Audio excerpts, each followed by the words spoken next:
रूपा आइकनोलॉजी। आप सबसे निवेदन है अपने बच्चों को बड़ा करना, पर उससे आस मत करो। बच्चों को बड़ा करो पर बच्चों से आस मत करो। जिसने आस करी उसने दुनिया में बहुत धोखा खाया। कई माताओं की आस रहती है, मेरी बहू आएगी गर्म रोटी देगी, बहू आएगी गर्म भोजन देगी, बहू आएगी मुझे पाँव पड़ेगी, बहू आएगी मेरा सम्मान करेगी। और मालूम पड़े चंद्रघंटा आ गई तो चंद्रघंटा माँ अम्बा दुर्गा भवानी का एक ऐसा नाम है जिस नाम पर लोग भले थोड़ा बहुत विचार कर ले कि चंद्रघंटा गुरु जी बोल दिए।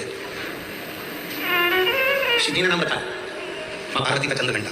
तब जब भोलेनाथ माता पार्वती को विवाह कर लेकर आए, चारों तरफ तारकासुर के असुरों का आतंक फैला और शिव जी पार्वती जी के साथ विवाह कर लिए। और विवाह कर बाबा भोलेनाथ पार्वती जी को लेकर जब कैलाश पर पहुंचे, कोई उधर बैठकर भोजन कर रहा था शिवगण, कोई उधर बैठकर खा पी कर पड़ा हुआ था, कोई शिवगण अपने पूरे शरीर को नोच रहा था, कोई शिवगण उछल रहा था।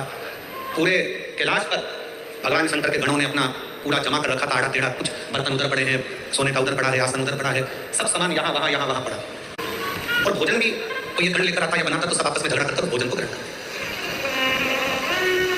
जैसे पार्वती जी कैलाश पर पहुंची और पार्वती जी ने देखा कि सारा अस्त व्यस्त कैलाश है, कोई सामान इधर पड़ा है, कोई सामान उधर पड़ा है, कोई सामान उधर पड़ा है, तो पार्वती जी ने शिव जी से कहा कि अपना विवाह हुआ है, अपन कहाँ रहेंगे ऐसे कैलाश पर।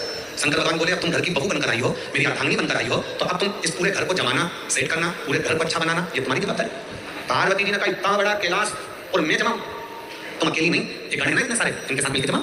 पार्वती जी बोली ऐसे गण खाए पिया पसर गए, कोई अपने बाल पुजा रहा है, कोई हाथ पैर पुजा रहा है, कोई के 12 मुंह, कोई के 4 मुंह, कोई के 6 मुंह, इनको कैसे समझाऊंगी। पार्वती जी बोली इनका भोजन कौन बनाता है। शंकर भगवान बोले अभी तक हम बनाते थे, गणों का पेट भरने की जवाबदारी तो हमारी है, संसार का पेट भरने की जवाबदारी हमारी है, संसार पृथ्वी पर जितने भी जीव जन्म लेते हैं उनके पेट भरने की जवाबदारी हमारी है। पर अब आज से तुम हमारे साथ शादी कर आ गई हो, ये सारी जवाबदारी हमारी खत्म हो गई, आज से पेट भरने की जवाबदारी तुम्हारी है, तुम अन्नपूर्णा बन जाओ और सबका पेट भरो। हमारी जवाबदारी खत्म हो गई। पार्वती जी ने कहा मैं समझ, ठीक है। अब माँ जगतजननी जगदम्बा अम्बा ने आज सारे गणों की मीटिंग करी, इतना फैलारा पूरे कैलाश पर फैला है, कौन उठाएगा। एक एक करके सारे गण खसक गए, कौन उठाएगा, कोई। पार्वती जी ने शिव जी से कहा तो सब चले गए। शंकर भगवान ने फिर डमरू बजाया, सबको बुलाया। पार्वती जी ने पूछा भूख लगी है सबको, हाँ। भोजन करोगे सब, हाँ। अब सबने हाँ कर दी। पार्वती जी बोली मैं भोजन बना रही हूँ, जितनी देर में खाना बनाऊं भोजन बनाऊं उतनी देर में पूरा कैलाश सेट हो जाना चाहिए, जम जाना चाहिए, और जो जमा कर आएगा सबसे पहले भोजन उसी को मिल जाए।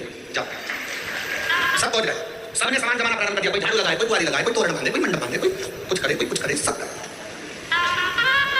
एक गण आया, माँ भोजन। पार्वती जी बोली चिंता मत करो, जैसे ही भोजन तैयार हो जाएगा मैं घंटा बजाऊंगी, तुम सब दौड़ के आ जाना, भोजन करा। सुबह से शाम हो गई। अब जो चंद्र शिव जी के मस्तक पर विराजमान था वो भी पार्वती शंकर जी से कह भूख लगी है। शंकर भगवान बोले करता जा। जा। रात्रि होने लगी, चंद्र पुकारने लगा माँ भोजन दीजिए, अब तो पूरा घर जम चुका है। तब पार्वती जी ने देखा कि पूरा कैलाश जम चुका था। तब पार्वती जी ने चंद्र की साक्षी में चंद्र को शिव जी से अपने मस्तक पर रखकर घंटे का नाद करा। शिव जी ने माँ पार्वती का नाम चंद्र घंटा रख दिया। उसी पल, उसी घड़ी, उसी क्षण शिव ने कहा पार्वती आज तुमने पूरे कैलाश को सेट कर जमा कर उनका भरण पोषण किया है। जो तुम्हारे नाम का उच्चारण करेगा उसको कितना भी बिखरा हुआ क्यों ना हो, हृदय से टूटा हुआ क्यों ना हो, उसकी दुकान, उसका व्यापार चाहे कितना भी बिखर गया हो, अगर प्रतिदिन एक दुर्गा वो चंद्र घंटा के नाम से अगर मुझे समर्पित करेगा तो उसका घर, परिवार, व्यापार मैं खुद सेट करते चले जाऊंगा, जमाते चले जाऊंगा। तो ये नाम कोई साधारण नाम नहीं है, चंद्र घंटा का।